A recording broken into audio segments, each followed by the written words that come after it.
What is up, guys? It's Tony here, and today we're doing another montage editing tutorial. So today we're going to be talking about something that I think I might have done a video on in the past, I'm not sure.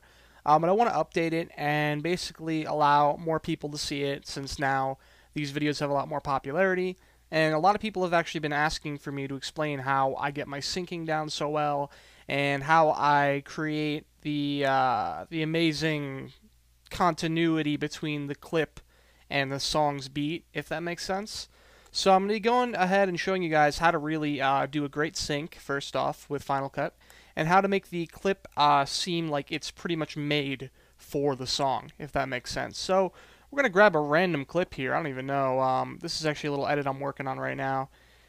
You know what? I don't know. Let's just go with this one, sure. So basically, we got a clip here, and you can see it's just a ballistic clip on some map that I don't know, because I don't play. But what you're going to do, we're going to zoom in a bit. I'd recommend getting in there really zoomed in, so you can see every single frame.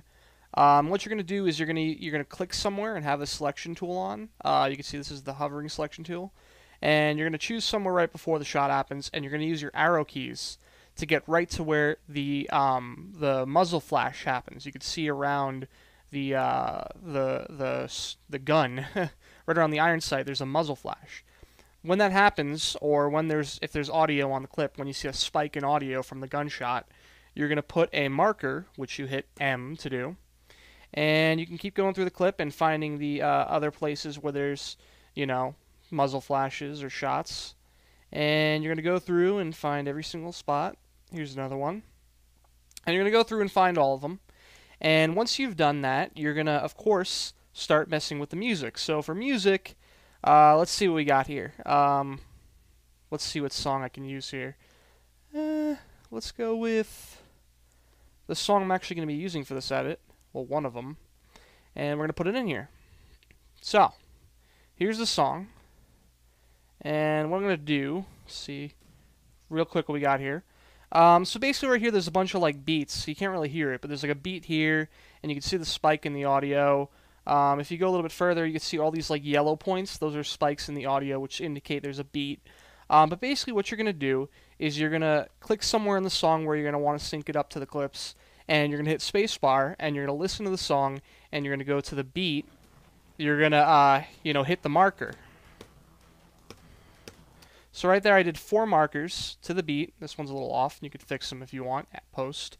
And you can go ahead and just listen to the whole song all the way through and mark to the beat of the song where you want your clips to sync up, or your shots to sync up on the clip. So now we're going to grab this part of the song, we're going to drag it over, and wow, there's a long way to go. And we're going to bring it over here, and now we have the song and the clip here. So what we're going to do is, just to make this easier on ourselves, we're going to cut that so the song doesn't move. And you're going to see here that this is a little bit late, so what I would do with this one is I just, kind of do that. And I like to have the marker a little bit before the actual sound. And when you go through, you'll see that this syncs up really well. And of course, you could just play it and see if it sounds good. Now with this, you're probably thinking, oh, you could just do a straight cut.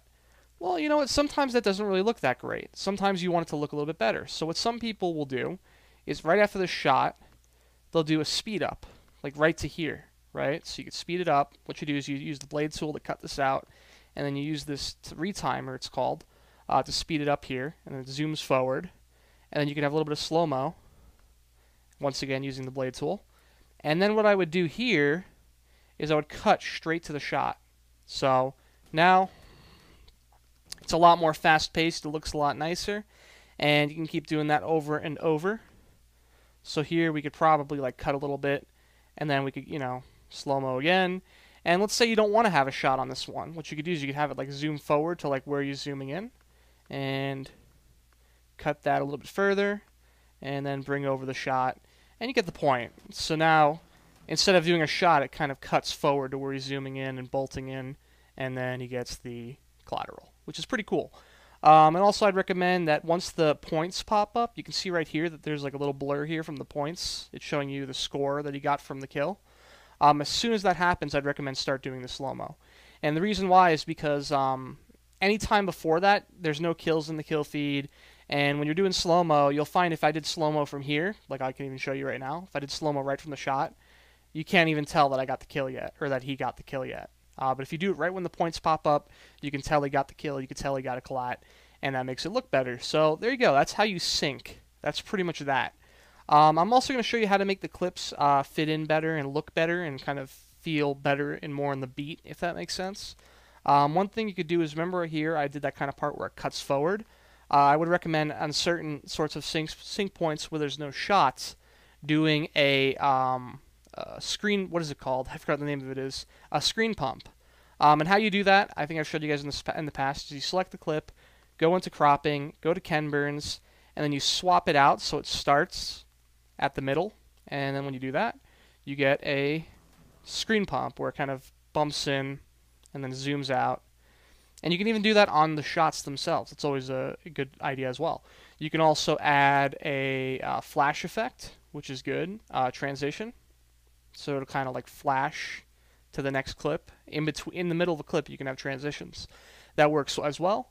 And you can also, just mess around with a lot of different transitions and effects. One transition that I really like that's actually a plugin is the one where it kind of slides to the next clip, which is kind of cool. And you can do that in between on the same clip. And that's pretty much my strategy for syncing up clips. You basically use markers, you drag it around, and you can actually use the lock-on tool, the magnetic tool, to make the markers sync up even better, more straight actually. So let me show you that real quick. So you can see now it's locking all of the markers together, which helps a lot. But I would recommend just messing around with it yourself, turning off the magnetic lock, and just kind of messing around with it, playing it, listening to how it sounds, and going from there. Another thing I would recommend when you're doing this type of syncing is something to do with sounds. I would definitely recommend that if you're going to be doing an edit like this, that you, or a sync like this, that you get your own gun sounds. Gun sounds are really important. I have my own gun sounds in here, and you can import them, you can mess around with them, you can have them in your iTunes library. And I would recommend having your own and lowering the audio of the clip all the way, because sometimes the gun audio in the Call of Duty clip is too loud, or there's a lot of background noise, or even the worst case scenario, it's not even synced up to when the shot happens, which happens sometimes with lag on the clip, especially in theater mode. So I would recommend getting your own gun sounds, and I would also recommend that if the gun sound is too loud, you can actually select the clip, and you can lower it here. And I would also recommend on like chill songs, maybe going ahead and messing around with the audio settings. One thing I try is reducing the treble. The treble is that more like, imagine like a snare drum. It's a more crackling type of sound. Basses, most people know what bass is. It's more like a bass drum, for example, if you've ever heard a bass drum.